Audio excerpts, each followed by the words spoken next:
அன்புள்ள செம்மொழி நம்பி டிவியின் நேயர்களுக்கு அன்பான வணக்கம். அருமைக்குரிய நேயர்களே, கரூரிலே நடந்த சம்பவம், துயர சம்பவத்திற்கு பிளாக்மெயில் பேர்வழி சவுக்கு சங்கர் ஒரு மீடியாவிலே சொல்லியிருக்கிறார். அவர் ஏதோ விஜய்க்கு அட்வைஸ் செய்வதைப் போல, தாவேகா கட்சிக்கு அவர் அட்வைஸ் செய்வதைப் போல அவர் சிலதை சொல்லியிருக்கிறார். அது எவ்வளவு பெரிய வருத்தமானது என்பதை அன்பு கூர்ந்து நீங்கள் புரிந்து கொள்ள வேண்டும். அவர் சொல்லுகிறார், கரூரில் நடந்த சம்பவம் நல்லது என்று நினையுங்கள், தாவேகாவினர் நல்லது என்று நினையுங்கள்.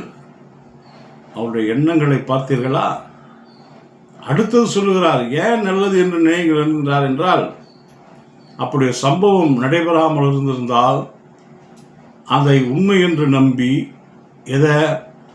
அந்த மக்கள் வந்தார்களே, அந்த எழுச்சியை உண்மை என்று நம்பி அவர் தனியாகவே போட்டிருப்பார். தனியாக போட்டால் அவரால் வர முடியாது.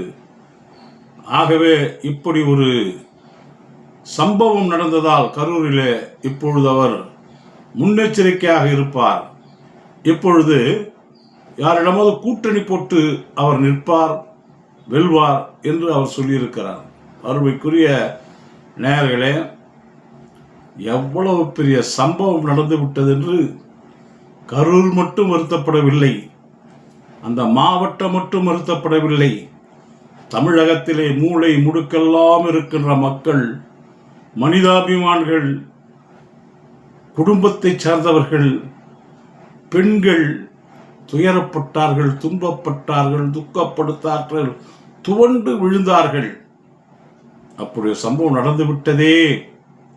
அங்கே குழந்தை முதல் இறந்து விட்டார்களே. 2 பெண்கள் சிசுவை வயிற்றில் வைத்துக் கொண்டு அந்த நெரிசலிலே மாட்டி சிக்கி சீரழிந்து அப்பாவம் இறந்து விட்டார்களே என்ற வேதனையிலே தமிழகம் துடித்துக் கொண்டிருக்கிறது.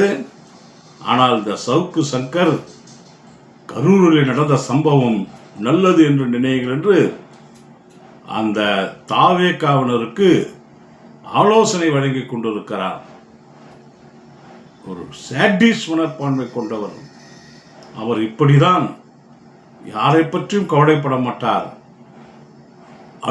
அலுவலர்கள் மற்றும் தொழிலதிபர்கள் இப்படிப்பட்டவர்களெல்லாம் பிளாக்மெயில் செய்து, நீ என்னை பற்றி சொல்லவில்லை என்றால், எனக்கு நீ தர வேண்டியதை கவனிக்க வேண்டியவில்லை என்றால், எனக்கு உரியாத மரியாதை கொடுக்கவில்லை என்றால், உன்னுடைய வண்டவாளத்தை நான் தண்டவாளத்திலே ஏற்றி விடுவேன்.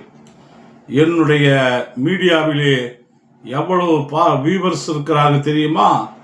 எவ்வளவு சப்ஸ்கிரைபர் இருக்கிறார்கள் தெரியுமா? நான் போட்டால் உலகமெங்கும் பரவிவிடும், அவ்வளவுதான். நீ இப்படியே மிரட்டுகிறார். இப்படி நீ போட்டு இதன் மீது அரசே நடவடிக்கை எடுக்கும் என்றெல்லாம் பயமுறுத்துகிறார்.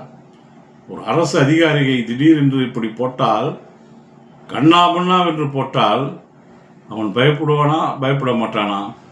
அவன் குடும்பத்தை நினைச்சு அவன் வருத்தப்படுவான். ஏதாவது ஒன்று ஆகி போச்சுன்னா அந்த குடும்பத்தை காப்பாற்றுவது யார் என்று அவன் வருத்தப்படுவான். இப்படி காரியத்தை சாதிப்பதற்காக பல காவல்துறை அதிகாரிகள், பல அரசு அதிகாரிகள், பல தொழிலதிபர்கள் இவர்களை பற்றியெல்லாம் தற்குறியை போல கண்டபடி விமர்சனம் செய்கின்ற அந்த சவுக்கு சங்கர் இந்த வார்த்தையை சொல்லியிருக்கிறார் என்று சொன்னால் இது நியாயமா? மக்களே, நீங்கள் சிந்தித்து பார்க்க வேண்டாமா? ஒவ்வொருவரும் பெற்றெடுத்த தன் பிள்ளை அனாவசியமாக இறந்து போகிறார்கள் என்று சொன்னால், யாரோ ஒரு நடிகனை பார்க்க போய் இறந்து விட்டார்கள் என்று சொன்னால் எவ்வளவு வருத்தப்படும் அந்த குடும்பம். ஒருவருக்கு 3 பெண் குழந்தைகள்.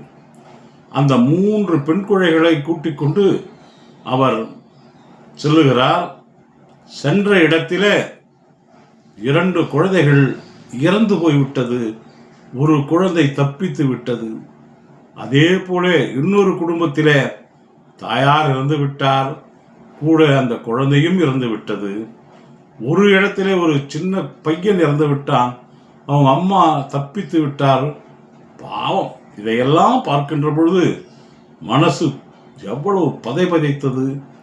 எப்படி பதைபதைத்து பிள்ளைக்குட்டி பெற்றவர்கள் அழுகின்ற பொழுது ஒரே பிளாக்மெயில் செய்து தன்னுடைய வாழ்வை நடத்தி கொண்டிருக்கின்ற சவுக்கு சங்கர் மட்டும் அது நல்லதுன்னு நினைக்கணும்னு சொல்கிறான்னா எந்த விதத்தில் நியாயம்? அவர் மனிதனா, மனித பிறவிதானா என்பது சந்தேகமாக இருக்கிறது. மனிதனாக பிறந்து விட்ட ஒரு மதோன்மெத்தன் சவுக்கு சங்கர். அந்த சவுக்கு சங்கரை நீங்கள் தக்க பாடம் புகட்ட வேண்டும். இதை போன்றவர்களெல்லாம் மக்கள் மத்தியில் இருக்கலாமா? அவனுக்கு நாம் தகுந்த பாடம் கற்பிக்க வேண்டாமா? அன்பு தாய்மார்களே, பெரியோர்களே, கரூர் மக்களே, உங்கள் சிந்தனைக்கே நான் விட்டு விடுகிறேன். நீங்களே முடிவு செய்து கொள்ளுங்கள் என்று கூறி உங்களிடமிருந்து அன்புடன் விடைபெறுகிறேன். நன்றி, வணக்கம். மீண்டும் சந்திப்போம். நம்முடைய செம்மொழி நம்பி டிவியை சப்ஸ்கிரைப் செய்து எங்களுக்கு நல்ல ஆதரவு தரும்படி அன்போடு கேட்டுக்கொள்கிறேன். நன்றி, வணக்கம்.